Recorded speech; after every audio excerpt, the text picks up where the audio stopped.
Well,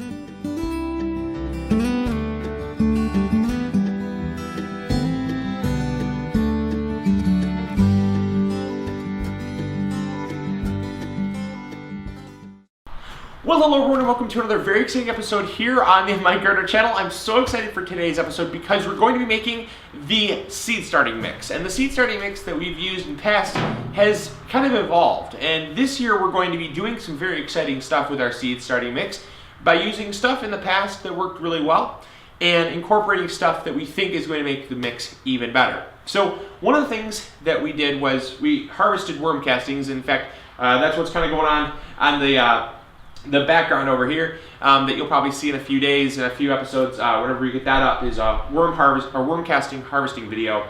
And we're going to use the worm castings because those worked so well in our seed starting mix last year and the year before that. The next thing we want to do is we want to add the Trifecta. The Trifecta is going to add your azomite, your trace minerals, and it's going to add the beneficial sugars and some of the slower acting and fast acting ingredients that aren't found in what we're going to be using this year, and they're also not found in the worm casting. So it's really going to make the mix kind of all in one.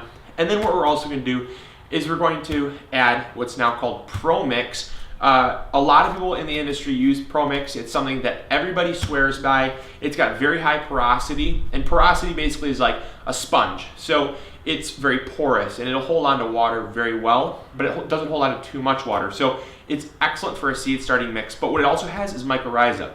So our Trifecta Plus has mycorrhiza, and this also has mycorrhiza in it, and it's going to be double mycorrhiza. So that's what we're going to do. Now, the ratios, I get asked this all the time, kind of the optimal ratios of your kind of seed starting mix to whatever you're adding, like worm castings. And in this case, for this 60-pound bale here, we're going to add about 3 to 5 pounds of the worm castings. And so that's going to give us a pretty good amount of worm castings, but not too much, because at a certain point it stops really having an effect. So you could add 10 pounds, but it won't be any better than 5 pounds is what I'm trying to say. So around that 3 to 5 pound mark is what we're going to do. So let's get into it now. All right, and as you can see, we've got our mix pretty well done. I'm just going to grab a shovel here, and this is the worm castings, Trifecta, and the Pro Mix. Now, ideally, the Pro Mix should be damp, so what we're gonna do is we're gonna get some water, we're gonna damp it down. But I wanted to get everything mixed in here because the worm castings are a bit damp, and I don't want it to be sopping wet.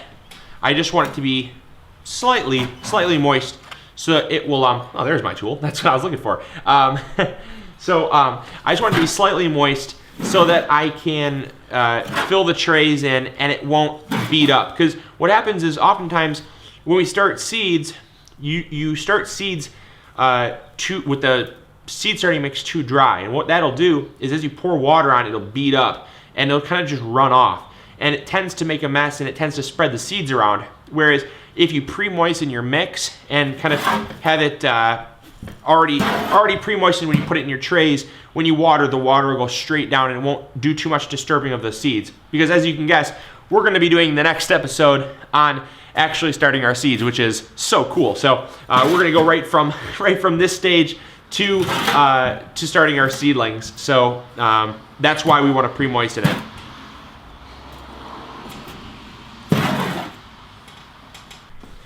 All right, so we're just about finished, but I had a couple quick tips for you here. So we're going to pepper those into this episode to help you out when you're making your seed mix. So the first thing is when it comes to water. I always suggest, just like cookies, a little bit goes a very long way when it comes to moisture. So if the mix does not seem like it's wet enough, make sure all the stuff's mixed in, because the moisture will transfer throughout, and it's better to add water as you go than to add too much water and say, whoa, shoot, I gotta add more dry ingredients, and then it just becomes a mess and you don't really know what you're adding to kind of fix the moisture problem. What you ideally want is to be able to take some in your hand, grip it, and have it kind of hold its form. Now, obviously with this mix, this is why it's so perfect, because it's got a lot of perlite, it's got vermiculite, it's got compost, it's got worm castings, it's got some peat moss, and I believe it also has some coconut coir in there as well. So it's going to make a super loose mix that's going to fall apart, but the moisture is what we're talking about here. See, so you can do this, and it's gonna hold its shape. You know, it holds its shape, but falls apart. And that shows you have the right amount of moisture. And the very last thing is that when you're doing your seed starting mix, it's really important to only moisten as much as you're going to use, because as soon as you moisten this, the mycorrhiza becomes active, and you don't want to throw it into a bag for another couple months, because when you're seed starting, sometimes you're starting indoors and you won't be using the seed starting mix for some time. And once you moisten it, the mycorrhiza spores come out of their dormant state and it will actually come alive. And if there's not a whole lot of organic matter for them to find, then they're going to pretty much die. So you want to only moisten what you're going to use. So hopefully that tip helps out some people. I know a lot of times people like to pre-make their stuff, but we only made as much as we're going to use, and we might even have a little bit extra. So we'll throw it in the garden if we had some extra. That way it has some organic matter to feed on. So that's about it. So there you go. There is a super quick tutorial on how we make our seed starting mix. And again, seed starting mix, there is so many different varieties and so many different ways to make the seed starting mix. So use what you like, and I always suggest experimenting. If you want to follow our mix, we are going to be trying this for the first time. I'm going to be honest, I've never used the Pro Mix before, but I've heard so much great stuff about it that I figured as a gardener and as a serious gardener, it would be foolish not to at least give it a shot when there's so many people that speak proudly about it. So yeah, there you go. We're going to be starting our seeds. Make sure you stay tuned for that episode. It's gonna be very exciting. And if you want to start along with us, let us know what your seed starting mix is going to be. All right, I'll talk to you all later. This is Luke from the MIgardener channel, hoping you all are growing big or going home. I'll catch you later. See ya. Bye.